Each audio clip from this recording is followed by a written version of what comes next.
This is an interview with Dr. Lloyd Burns, July 2nd, 2003.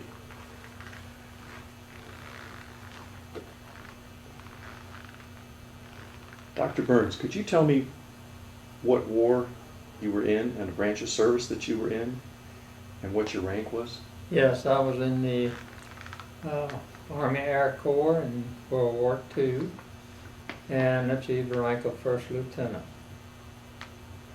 Were you drafted or did you enlist? I enlisted while in high school at 17 years of age. And how did it come about that you happened to enlist at 17 years of age? Because I was wanting to fly, wanting to be in the war. We had a dysfunctional family I wanted to get out of. So my dad, who was a physician in Valdosta, got a phony birth certificate for me and passed all the tests and was accepted as a candidate for the Army Air Corps Cadet Program. First, though, I was still in high school, and I was put on standby as an enlisted man, actually, until called up to the cadet program. Meanwhile, I finished high school and was called up in November of 1942.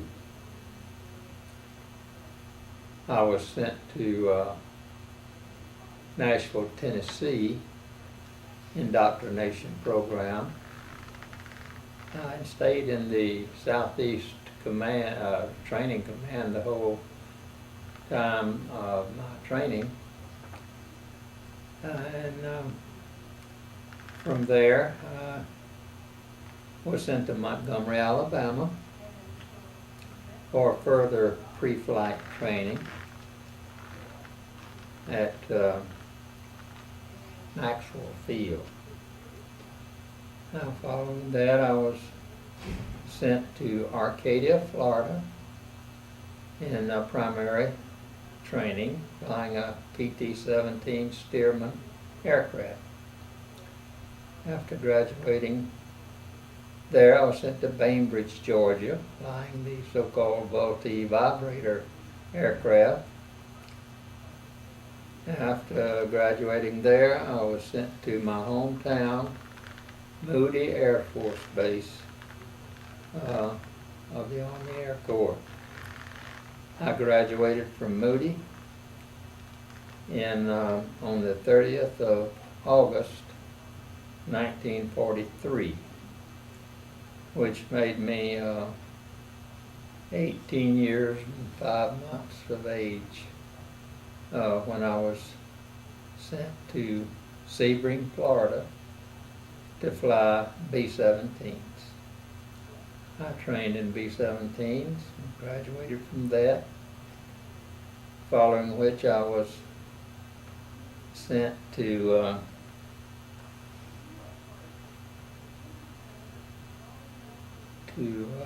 Salt Lake City to pick up a crew, which I did.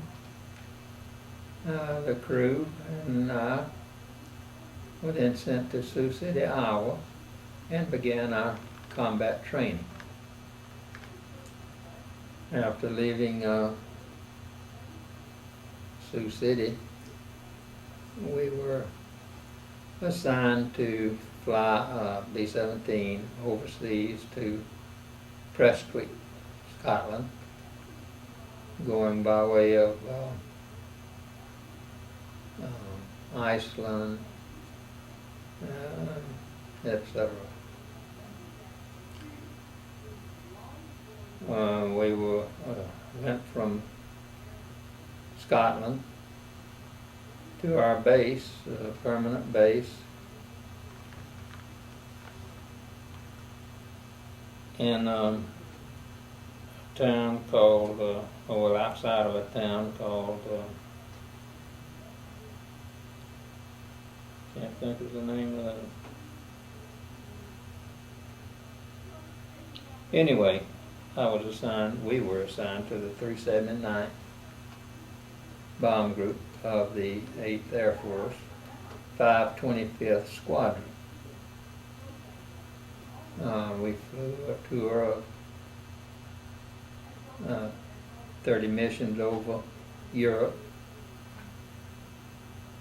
and during which we had some very exciting adventures, such as a mid-air collision over the English Channel, having to land on a Spitfire base out of gas, crash landing on the runway at our home base due to our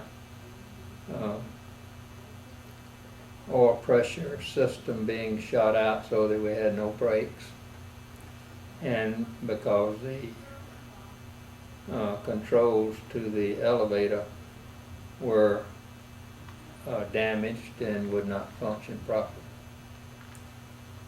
And no one was injured in any of these problems, except the mid-air collision.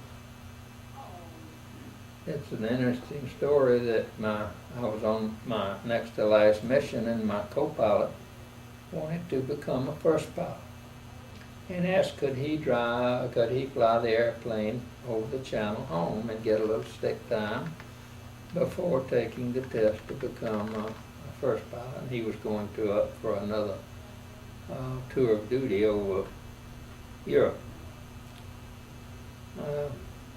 Unfortunately, I was leading a squadron, and I had a first mission crew on my left wing who became disoriented, descending through scattered clouds, and plowed into my airplane, killing immediately my co-pilot, who was in my seat that I would ordinarily have been in.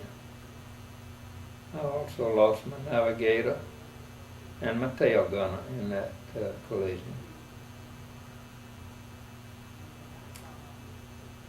I finished up.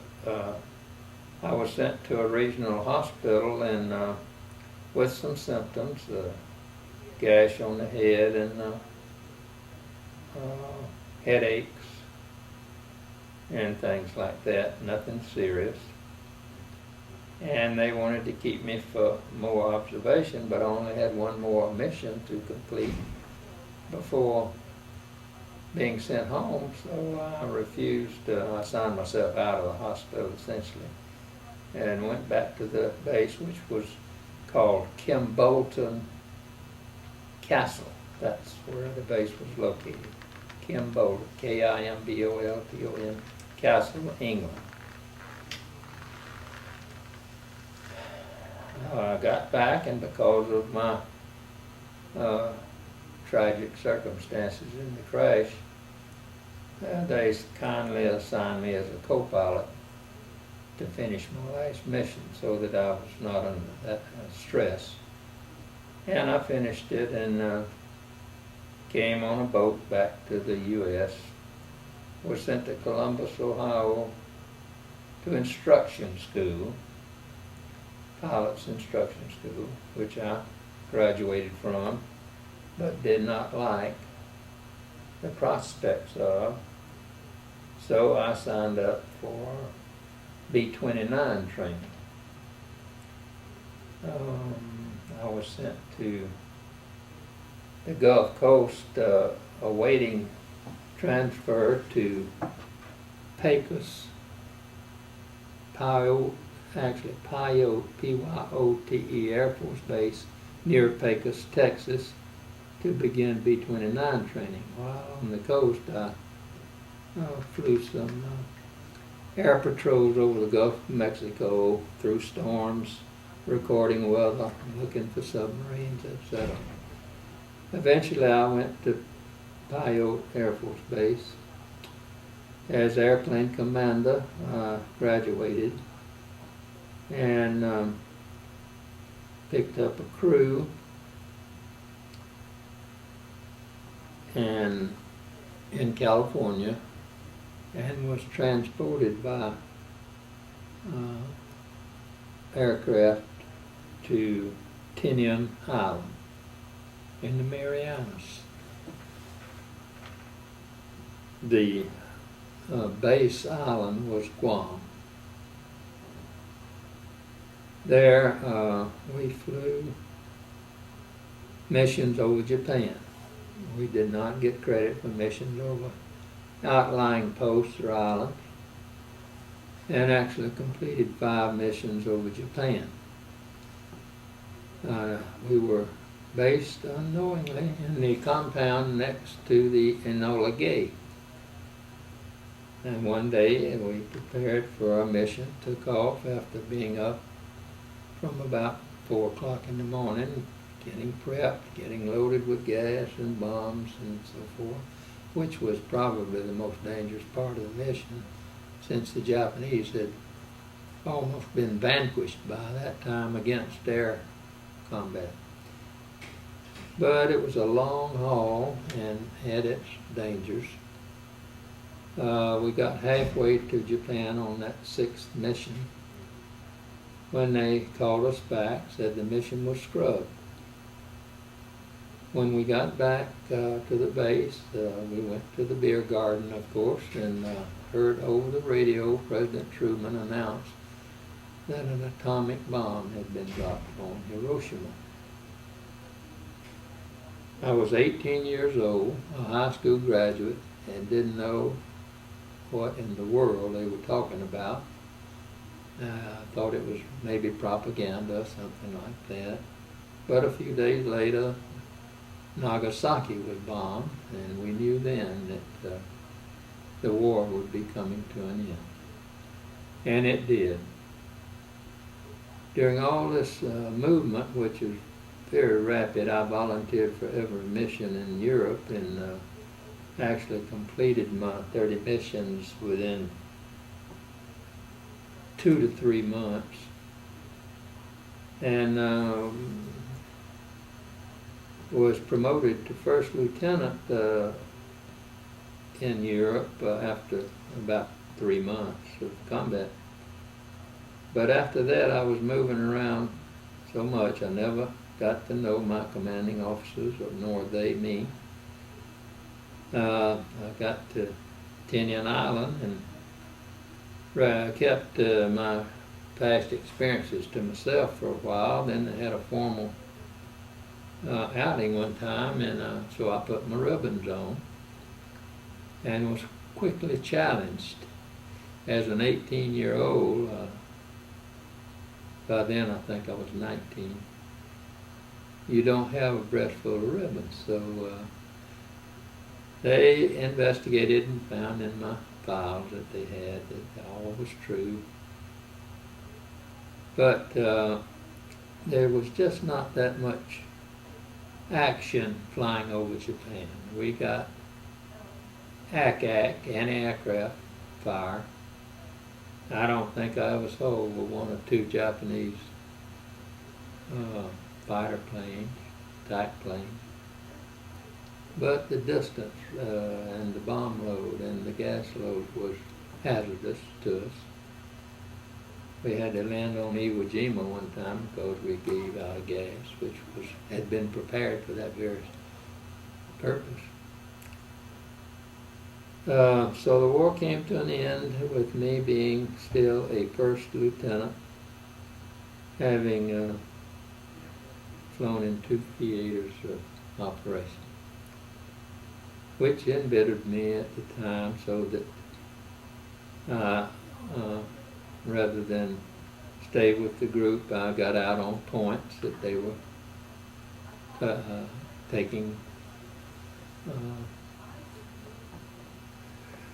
inventory of on everybody, and that on that basis you could get out of the service. My commander asked me to stay with the group, and he would promote me to captain. But by then I had decided to go back to civilian life, enter college, which I did. I went to Emory University, college, medical school, and intern residency in obstetrics and gynecology. And I guess that's about most of my story. Did you notice any questions over your leadership because of your age and you being the commander of that aircraft, Oh, and your no. crew? Never had any problems whatsoever.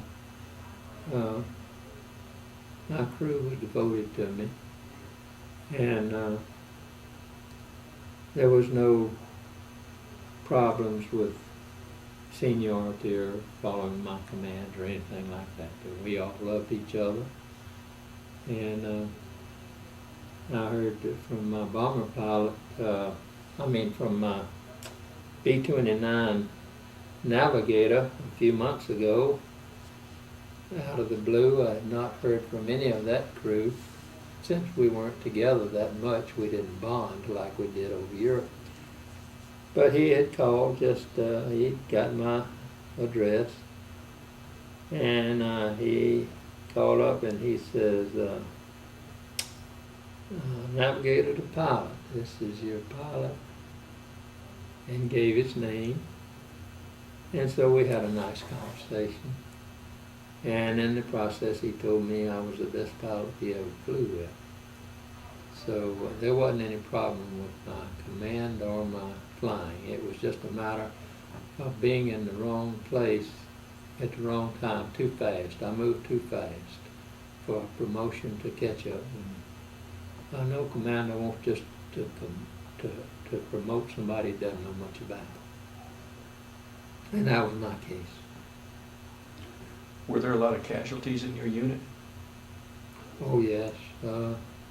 My class, from the beginning of my service, about 50% were lost. And then my 379th bomb group, we lost quite a few people. That was in 44. Did you sustain any other injuries than what you've already Oh no, described? just minor scratches and headaches and stress syndrome from the mid-air collision. That's all. I was not incapacitated. Were you awarded any medals or citations? Well, my unit, of course, was credited in Europe.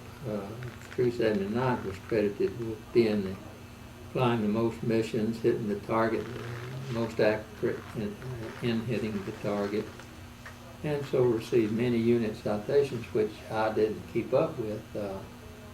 After getting out of the service,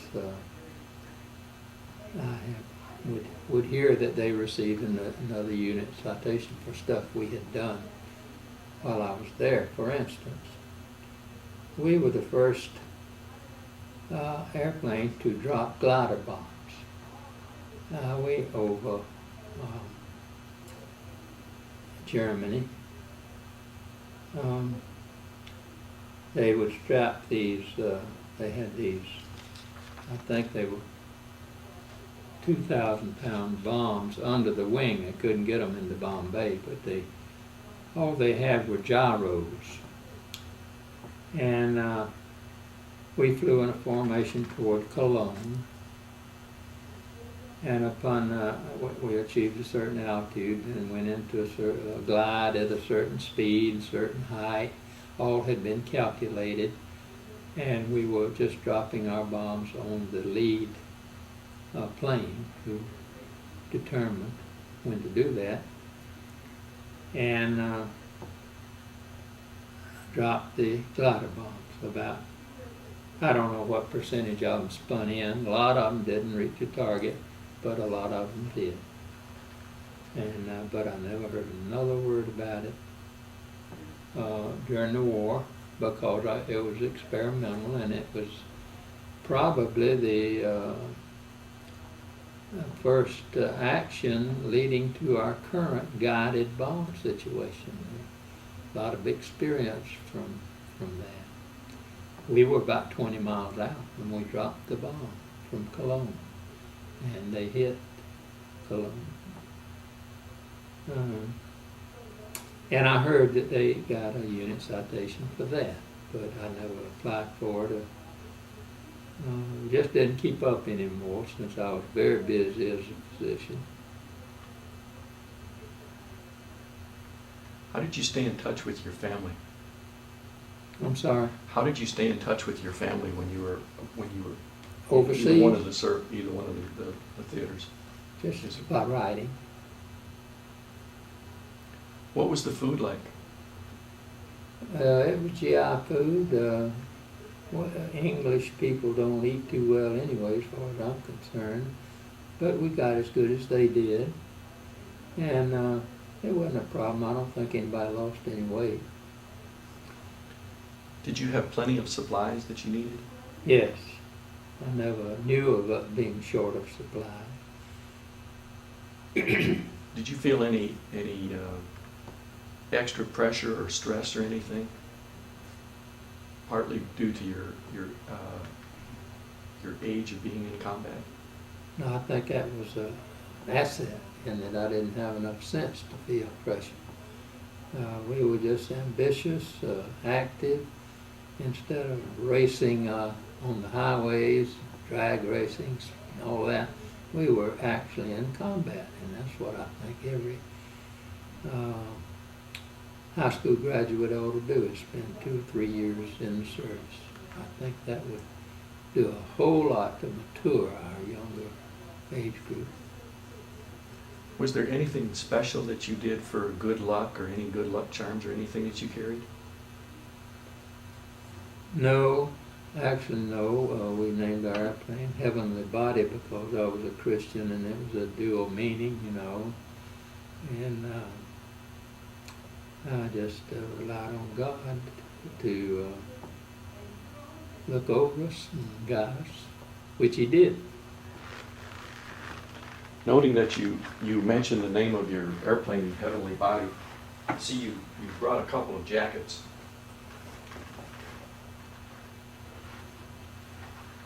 Yes, this is a copy of a jacket exactly like the one I wore in Europe. It's a type A2 or A1. And I gave that to the Valdosta, or rather the Lowndes County Historical Society to display. But I obtained these jackets and had copies made by an artist, and this is the one for Europe. Now that was not the type jacket we flew in the Pacific, but nevertheless I had an artist create a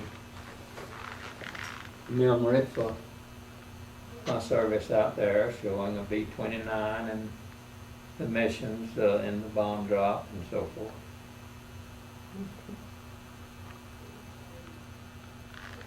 I intend to leave these to my 2 sons who know very little about my service. That's wonderful to share that with us, to have that kind of an actual memory there. How did people entertain themselves in either one of the theaters of service that you were in? My crew had very little time to entertain themselves. I would volunteer for every mission. So we were flying almost every other day over Europe. But for those who were going a little slower and enjoying life a little more, they would have leave to go to London, for instance. That was probably the most popular thing to do, is go to London, and just had some nightclubs in London that they would attend, see the sights, which I did on occasion. Were there any entertainers that came there that you remember? We had forgotten what they called it, the entertaining group, what they call it? USO? The USO? USO troops come through, but I never saw a famous one. What did you do when you were on leave? I would usually travel, go to some town, such as London or one of the coastal towns, and just sightsee. That was all there was to do. Visited a few pubs. I didn't know what a pub was, and found out.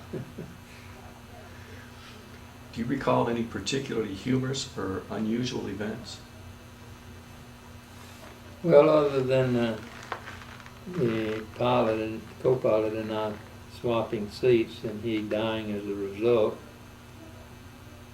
No, I also had to keep an eye on my ball turret gunner, because he'd get out of that thing as quickly as he could, as often as he could. And that was a joke, but In what way was that a joke? Just the idea of him dropping down out of there? the idea of him getting out of it and me not knowing it. I would tell them when they could leave their post, but once we got away from danger, he would usually get out of that thing, because it was a very dangerous part of the airplane, and it was cold.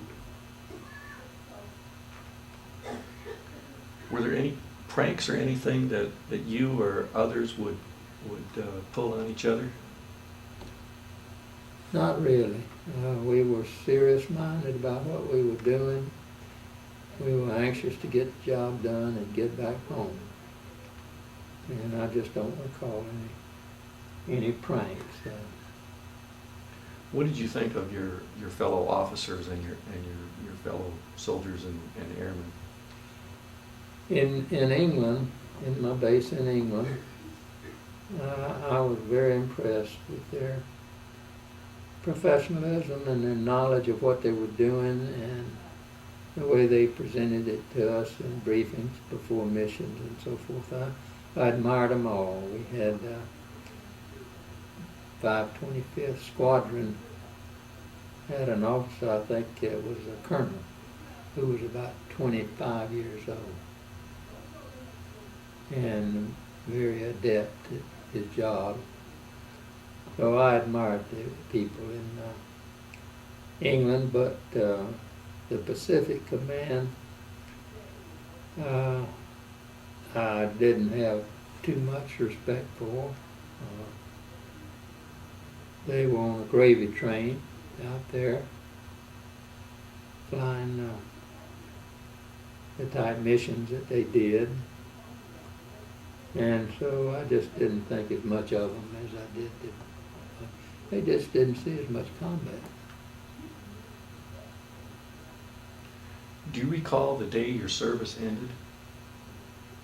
Well, you mean when I got discharged, or the last mission? I recall the last mission being that aborted mission the day the Enola Gay bombed Hiroshima. So you never had another mission after that? No, never had another mission after that. I did fly a war weary, as we call them, B29 home, loaded with GIs who had enough points to get out, and we got just short of the point of no return and lost an engine, had to go back to Hawaii and suffer in Hawaii for another day or two. Then we flew home, landed in California, and we eventually went back to California to practice medicine in Sacramento for 20 years. When the last day you were in the service, where were you at? Do you remember where you were at? I was on tenure. When you got discharged? When you got discharged, where were you? Oh, down in Texas, San Antonio. What did you do in the days and the weeks after you got discharged? I went home. I had gotten married while I was in training in the United States. And while waiting to go to school, I applied for a job through the government program they had going at that time, and they laughed at me, and so I just did soda jerk jobs until I went to college. Was your education supported by the GI Bill? Partially. I used up all that they would give, and the rest of it, my father helped me on. Did you make any close friendships while you were in the service? Oh yes, well, we were all very close, all of the crew. And we see each other still in the European crew. We have reunions regularly. And one or two of us will usually show up there. And the last one was a couple of years ago. And one of my gunners, well, actually, both of my gunners were there, and we had a ball. Had a real good time. I never heard anything from the 20th Air Force group. They were a rather arrogant bunch, I thought, and but I thought, well, I'll get involved with them. That was about 2 years ago, and so I wrote and applied to be a member of that group, Veterans Association. And they were not very receptive and not very kind, and actually sounded like they challenged whether I was qualified to be a member of their elite group. So I kind of dropped that ball, but I see they're having a reunion coming up in I forgot the name of the town. Anyway, I might go. I felt like actually they were quite jealous of my past experience in Europe.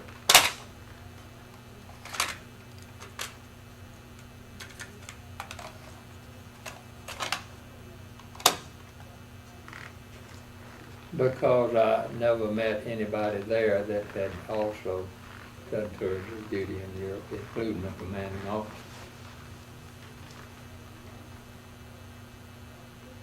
So we'll see how it goes.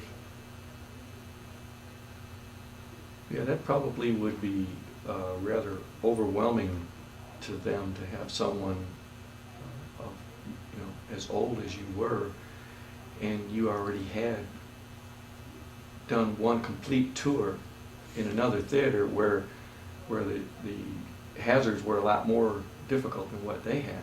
Yeah, they didn't like it. They were, I think, envious. Our reunion with that bunch would be, they're calling it the 51st Bomb Wing now, or some kind of politics going on, but I never was involved with them. But they're meeting in Tucson, and this year, I think, and I may go.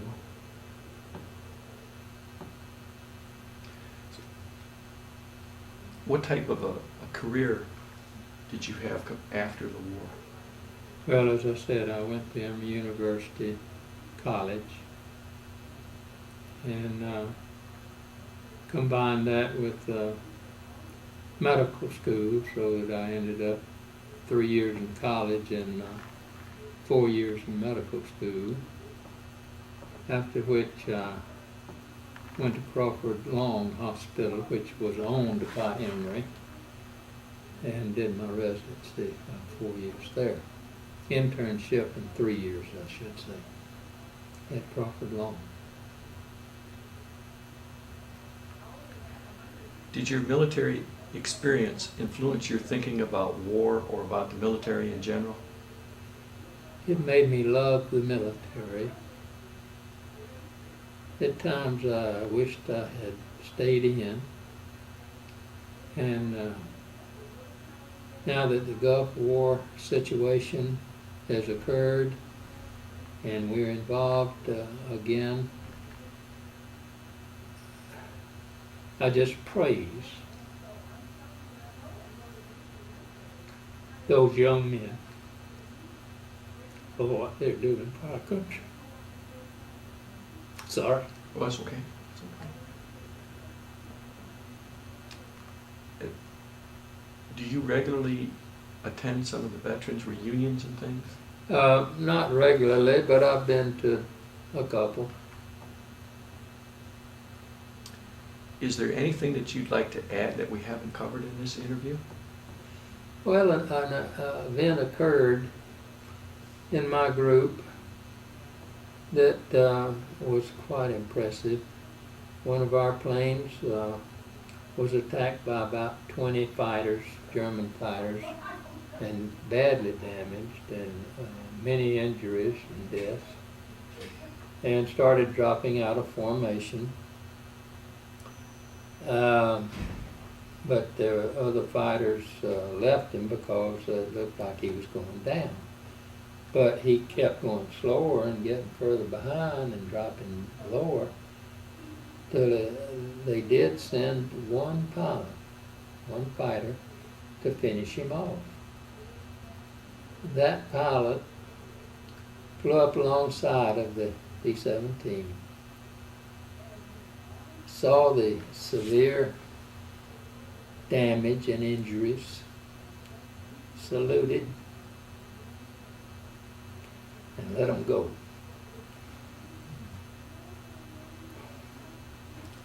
They made it back to England. And the pilot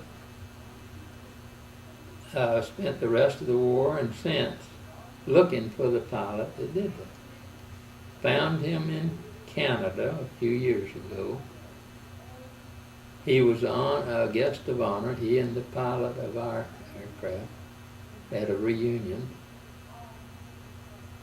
and got a standing ovation, of course. And one of the officers who unloaded the damaged B-17 back in England of wounded and dead,